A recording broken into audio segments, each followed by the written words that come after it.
बिस्मिल्लाहिर्रहमानिर्रहीम। अस्सलाम वालेकुम नाज़रीन, मैं अहमद फ़वाद हूँ और आप मेरा यूट्यूब चैनल देख रहे हैं। नाज़रीन, मुस्लिम लीग नून बाकायदा तौर पर अब फ्रस्ट्रेशन का शिकार होना शुरू हो चुकी है और जो उनका असल रंग है वो असल रंग उन्होंने दिखाना शुरू अब कर दिया है। इमरान खान को माइनस करने की भरपूर कोशिश के बावजूद, पाकिस्तान तहरीक इंसाफ को तोड़ने की भरपूर कोशिश के बावजूद ना सिर्फ उनको नाकामी हुई है बल्कि बुरी तरीके से इसमें वो पिटे हैं।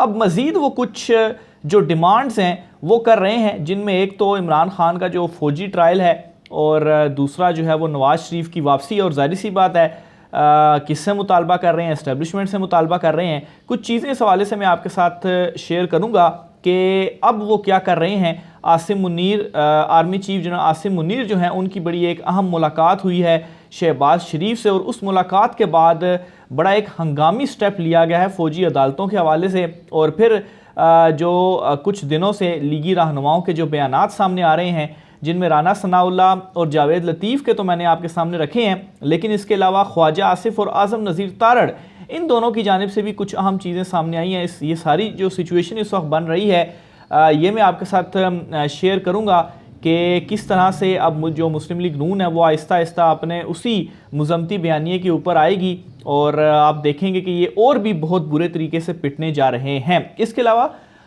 साबिक DGISI जनरल फैज़ हमीद, उनका नाम बहुत ज़्यादा जो है वो बार बार लिया जा रहा है और ख़ास तौर पर अभी भी उनके हवाले से कुछ अफवाहें इस तरह से गर्दिश कर रही हैं कि उनको शायद नज़रबंद कर दिया गया है या उनके ख़िलाफ़ भी कोई कार्रवाई हो रही है। तो इस हवाले से भी कुछ तफ़सीलात हैं जनरल फैज़ हमीद साहब के हवाले से भी, वो भी आपके सामने मैं रखूँगा कि वो कहाँ पर हैं, क्या उनको वाकई नज़रबंद जो है वो कर दिया गया है या नहीं किया गया, क्या जो है वो मामला सारा चल रहा है। सबसे पहले तो नाज़रीन, शहरियार अफरीदी के हवाले से एक बड़ी ख़बर है, क्योंकि गुज़श्ता दिनों उनके जो भाई थे उनका इंतकाल हुआ और उन्हें उनके जनाजे में शिरकत नहीं करने दी गई। ना सिर्फ ये बल्कि वहाँ पर उनके जो भतीजे वगैरह या कुछ और रिलेटिव्स थे, उनके हवाले से भी ये तफ़सीलात सामने आई कि उनको भी पुलिस वहाँ से उठाकर ले गई। तो इस वक्त ये जो एक बड़ा जुल्म है ये मौजूदा हुकूमत कर रही है। शहरियार अफरीदी इस वक्त जेल में किस हाल में है, उनके वकील मुलाकात करके आए हैं। ज़ाहिर सी बात है बाकियों को तो नहीं मिलने दिया जाता, लेकिन उनके जो वकील हैं उन्होंने शहरियार अफरीदी से मुलाकात की है और उसके बाद जो उनका वहाँ पर हाल है वो पहले सुने और फिर उससे आप अंदाज़ा करें कि ये जो हुकूमत है ये किस हद तक पाकिस्तान तहरीक इंसाफ के जो अभी जो कारकुनान या पाकिस्तान तहरीक इंसाफ के जो रहनुमा हैं उनके साथ किस तरह का जो सलूक है वो रवा रखे हुए है। तो ये शहरियार अफरीदी के वकील हैं। पाकिस्तान तहरीक इंसाफ के रहनुमा शहरियार अफरीदी के वकील शेर अफजल खान मुरवत ने कहा है कि PTI रहनुमा शहरियार अफरीदी को हाई कोर्ट के अहकामात के बरखिलाफ सबसे बदतरीन डेथ सेल में मुंतकिल कर दिया है, जहां मुमताज़ कादरी को फांसी से कबल रखा गया था। उनके वकील ने यह कहा कि शहरियार अफरीदी से जेल में मुलाकात हुई, मुझे हैरान कुन तौर पर मालूम हुआ कि शहरियार अफरीदी को डेथ सेल से निकाल कर एक आम ये थोड़ा सा मिट गया। हैरान कुन तौर पर मालूम हुआ कि शहरियार अफरीदी को डेथ सेल से निकाल कर एक आम बैरिक में मुंतकिल करके इस्लामाबाद हाई कोर्ट के अहकामात के बरअक्स जेल हुकाम ने DC इस्लामाबाद की हिदायत पर शहरियार अफरीदी को इंतहाई बदनाम डेथ सेल में मुंतकिल कर दिया। शहरियार अफरीदी इस वक्त कैद तन्हाई में रखे गए हैं। तो ये हुक्म था, लेकिन हुक्म के बावजूद अदालत के इस हुक्म की जो खिलाफ वर्जी है वो की गई है, उनके वकील कहते हैं। इसके अलावा शहरियार अफरीदी जिस सेल में हैं वहाँ ना बाथरूम की सहूलत है और ना ही इनके पास तकिया, कुशन या कोई मैट्रेस दिया गया। शहरियार को डेथ सेल में रखने से पहले जेल हुकाम ने एड्स और TB से मुतासरा मरीजों को इस सेल में रखा। अपने बड़े भाई के इंतकाल पर गमज़दा शहरियार अफरीदी ने तदफीन से कम अज़ कम एक बार मैयत को देखने की ख्वाहिश का इजहार किया था, मगर ये भी नहीं हो सका। इसके अलावा उन्होंने कहा कि अपनी जवान बेटियों और शरीक हयात की हिफाजत के बारे में गहरी तशवीश में पाया। उन्होंने मुझसे कहा कि काश मैं इन्हें पाकिस्तान से किसी और जगह मुंतकिल कर सकता। वो जिस्मानी तौर पर कमज़ोर नज़र आ रहे थे, इनकी रंगत जर्द पड़ चुकी थी, इनका बायां बाजू अब भी फालिज से गुजर रहा है और उनका ब्लड प्रेशर गैर मामूली तौर पर बढ़ता जा रहा है। शहरयार अफरीदी अब भी लड़ रहे हैं, लेकिन मैंने इनकी आंखों में अपने ख़ानदान की हिफाजत के लिए दर्द और बेबसी देखी। इनके बच्चे और बीवी पहले ही नामालूम मकाम पर मुंतकिल हो चुके हैं और बच्चे की तालीम बंद कर दी गई है। वो अपने आप से लड़ रहे हैं और कह रहे हैं मैं कमज़ोर हूँ, मगर मैं अफरीदी नाम को कभी नीचे नहीं आने देंगे, चाहे कुछ भी हो। और आखिर में वो कहते हैं जी कि मैंने शहरयार अफरीदी के वकील ने कहा कि मैंने इसे मजबूती से गले लगाया, इसकी पेशानी को बोसा दिया और इसे जल्द अज जल्द इसके घर वालों के साथ शिकार करने का वादा करके रुखसत कर दिया। तो ये नाज़रीन इस वक्त जो सलूक है वो किया जा रहा है और बाकायदा तौर पर ये जो रिपोर्ट है वो हुई है। दूसरी तरफ नाज़रीन इस वक्त मुस्लिम लीग नून जो है उनकी फ्रस्ट्रेशन का आलम देखें। वो इस वक्त 2-3 मुतालबे जो हैं वो कर रहे हैं और बार बार वो ये कह रहे हैं कि इमरान खान का जो ट्रायल है वो मिलिट्री कोर्ट्स में होना चाहिए, फ़ौजी अदालतों में जो उनका ट्रायल है वो होना चाहिए। अब मौजूदा हुकूमत उनकी है तो वो ये जो मुतालबा है बार बार वो किससे कर रहे हैं, ज़ाहिर सी बात है एस्टेब्लिशमेंट से कर रहे हैं, लेकिन अभी तक दूसरी साइड से कोई इस तरह का जवाब सामने नहीं आया कि इमरान खान का इस तरह का जो ट्रायल है वो किया जाएगा। बल्कि कुछ दिन कबल मैंने आपको ये खबर दी थी कि आसिम नज़ीर तारड़ ने खुद ये बताया है कि जिन लोगों का फ़ौजी अदालतों में ट्रायल होना है, कुछ नाम तो मांगे गए थे लेकिन अभी तक इमरान खान का जो नाम है वो नहीं मांगा गया। तो इसका मतलब ये है कि अभी तक ये डिसाइड नहीं हुआ कि इमरान खान का इस तरह का कोई जो ट्रायल है वो किया जाएगा। अलबत्ता जो बहुत सारे लोग जिन्होंने फ़ौजी तनसीबात पर हमला करके जलाया या तोड़ फोड़ की, उनका मामला तो बिल्कुल ही अलहदा है। ज़ाहिर सी बात है उनके ऊपर तो जो कार्रवाई है, जो मामला है वो चलने चाहिए, लेकिन दूसरी तरफ इमरान खान साहब के हवाले से ये जो ज़ोर है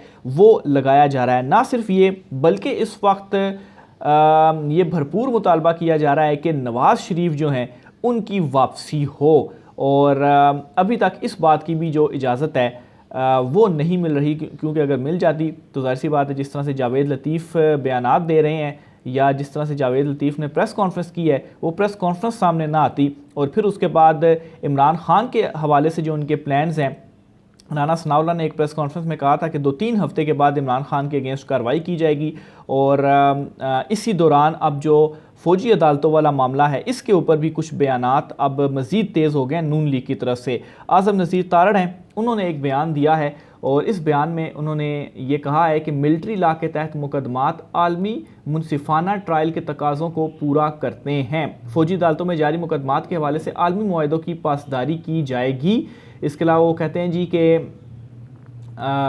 आलमी मुआहदा बराए शहरी व सियासी हकूक़ 1966 के आर्टिकल 14 के मुताबिक मुलजिम को अपने दिफा में सबूत शवाहिद देने, मुतलका रिकॉर्ड तक रसाई, मर्जी का वकील मुकर्रर करने और फ़ौजी अदालतों के फैसलों पर आला अदालत में अपील करने का हक दिया गया है। फ़ौजी कवानीन के तहत जारी मुकदमात में आलमी मुआहदों के मुताबिक मुनसिफाना ट्रायल के तकाजे पूरे कर रहे हैं। इसके अलावा उन्होंने कहा कि अदालतों में जारी मुकदमात के हवाले से आलमी मुआहदों की पासदारी की जाएगी। फ़ौज के कवानीन तमाम पहलुओं का अहाता करते हैं, इसीलिए कहा है कि वो कानून और तरीक़ाकार के बारे में आलमी तस्लीम शुदा तकाजे पूरे करते हैं। तो बहरहाल ये उनकी जानिब से फ़ौजी अदालतों के हवाले से जो एक बयान है वो दिया गया है। और इसी तरह से ही ख्वाजा आसिफ जो हैं वो इन दिनों काफ़ी ज़्यादा बिफड़े हुए हैं और जो अटैक्स हैं उनकी जानिब से वो भी किए जा रहे हैं। कल भी पार्लियामेंट में खड़े होकर उनकी जानिब से जो तकरीर की गई और ख़ास तौर पर एक मरतबा फिर से उनकी तनकीद का जो महवर था वो अदलिया था और कहा कि ये मिलियंस ऑफ रुपीस तनख्वाहें लेते हैं और इसमें जो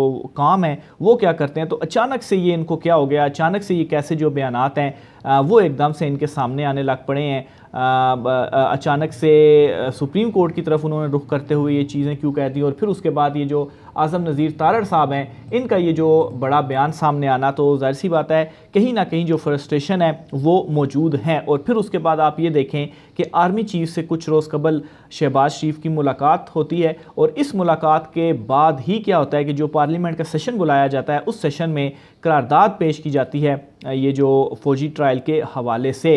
तो मामलात इस वक्त गड़बड़ हैं और मुस्लिम लीग नून जो है वो इस वक्त इस वजह से भी फ्रस्ट्रेशन का शिकार हो चुकी है कि उन्हें ये अब समझ लग चुकी है कि उनके हाथ में कुछ भी नहीं आ रहा।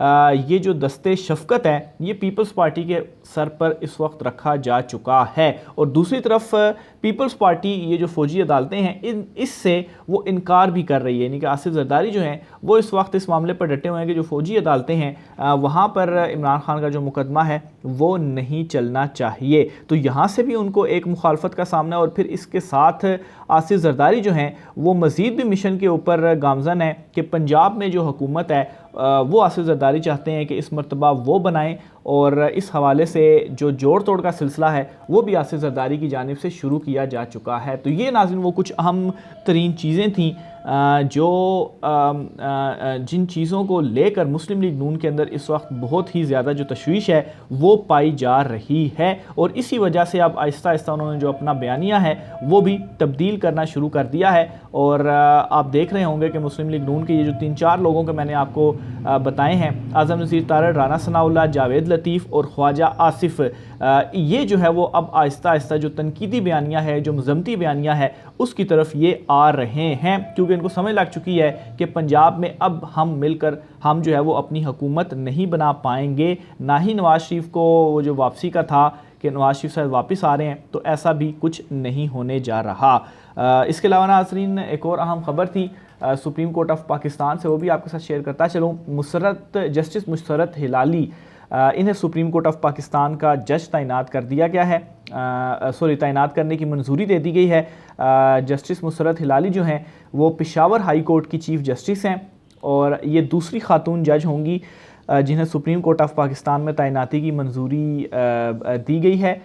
कल जुडिशल कमीशन का इजलास हुआ। चीफ जस्टिस उमर अताब बंदयाल और जस्टिस काजी फ़ाइज़ ईसा दोनों इस इजलास में मौजूद थे और जस्टिस काजी फ़ाइज़ ईसा की जानिब से ही ये जो नाम था वो तजवीज़ किया गया था। इत्फाक़ राय हुआ और इत्फाक़ राय से इन्हें सुप्रीम कोर्ट ऑफ पाकिस्तान का जज तैनात करने की जो मंजूरी है वो दे दी गई है। और उसके बाद अब जो है वो फ़ाइनल मंजूरी के बाद इनकी जो तैनाती है वो कर दी जाएगी। इसके अलावा इस्तेहकाम पाकिस्तान के हवाले से भी आपको बताता चलूँ कि इस्तेहकाम पाकिस्तान तहरीक की जानिब से जहांगीर तरीन को एक लीगल नोटिस जारी किया गया है और बेसिकली इस्तेहकाम पाकिस्तान का नाम ऑलरेडी एक जमात ने रखा हुआ था, जहांगीर तरीन ने भी ये नाम रख दिया, तो इस वजह से उस जमात की जानिब से जो लीगल नोटिस है वो जहांगीर तरीन को दिया गया है।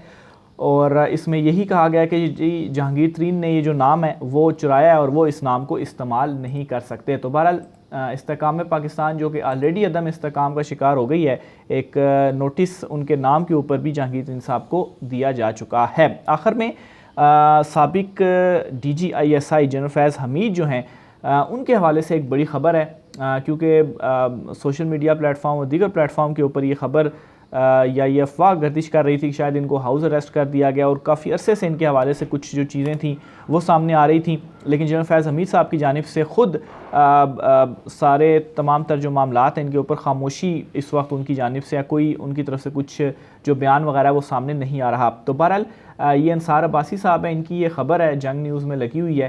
तो इस हवाले से इसमें वो लिखते हैं कि जनरल रिटायर फैज़ हमीद ज़ेर हिरासत नहीं, ज़राए का दावा। ज़राए ने दावा किया है कि साबिक DGISI लेफ्टिनेंट जनरल रिटायर फैज़ हमीद ज़ेर हिरासत नहीं है। बुध के रोज़ सोशल मीडिया की कुछ रिपोर्ट्स में दावा किया गया था कि साबिक DGISI को इनके आबाई शहर चकवाल की रिहाइशगाह में नज़रबंद कर दिया गया है और 9 मई के हमलों के हवाले से इनसे तफ्तीश की जा रही है। सोशल मीडिया रिपोर्ट्स की सच्चाई का पता लगाने के लिए 3 मुख्तलिफ ज़राए से रब्ता किया। तीनों ने इन इतलात को मुस्तरद करते हुए कहा कि जनरल फैज़ को गिरफ़्तार नहीं किया गया था। इनमें से एक ज़रिए का ये भी कहना था कि इसकी गुज़श्ता दिनों में जनरल रिटायर्ड फैज़ हमीद से मुलाकात भी हुई है। इस नुमाइंदे ने साबिक जो ISI चीफ से इनके मोबाइल नंबर पर भी रब्ते की कोशिश की, लेकिन नंबर बंद था। जनरल फैज़ हमीद मीडिया और सियासतदानों में बहस का मरकज़ बने हुए हैं, क्योंकि ISI में बतौर DGISI और इसके बाद DG के बतौर DGC और इसके बाद DG के ओहदे पर इनका दौर तनाज़ात से घिरा हुआ था। 9 मई के हमलों के पीछे फैज़ इमरान के ताल्लुक़ के बारे में भी क्या सराहियाँ की जा रही हैं, ताहम ये रिपोर्ट्स गैर मुसद्दक़ा हैं। जनरल फैज़ हमीद के ख़िलाफ़ आमदन से ज़ायद असासा जात का केस भी था, जो मौजूदा नैब चेयरमैन के तकर्रर से कबल नैब को भेजा गया था, ताहम ब्यूरो ने रेफरेंस वापस कर दिया। इसके अलावा रवां साल मार्च में ख़बर दी गई थी कि नैब रावलपिंडी के दफ्तर को साबिक DGISI के ख़िलाफ़ इंक्वायरी शुरू करने के लिए एक फ़ाइल मौसूल हुई थी, जिसमें जनरल फैज़ के इनकम टैक्स रिकॉर्ड की मुकम्मल तफसीलात और चकवाल के कुछ नामालूम मकामी अफराद के दस्तखत के साथ 2 सफ़ात मुश्तमिल एक शिकायत दर्ज कराई गई थी। ज़राए का कहना था कि DG नैब रावलपिंडी ने फ़ाइल पर गौर किया और अपने इस वक्त के चेयरमैन से मुशावरत के बाद केस को इस हिदायत के साथ वापस कर दिया कि मुतलका हकाम की जानिब से ब्यूरो को बाज़ाब्ता दरख्वास्त दी जाए। तो बहरहाल ये कुछ जनरल फैज़ हमीद साहब के हवाले से तफसीलात थी, जो कुछ है गोइयाँ चल रही थी। मैंने कहा ये भी जो है वो मामले को क्लियर करता चलो। राय का इज़हार कीजिएगा। आज की व्लॉग से इतना ही, मुझे इजाज़त दीजिए। अल्लाह हाफ़िज़।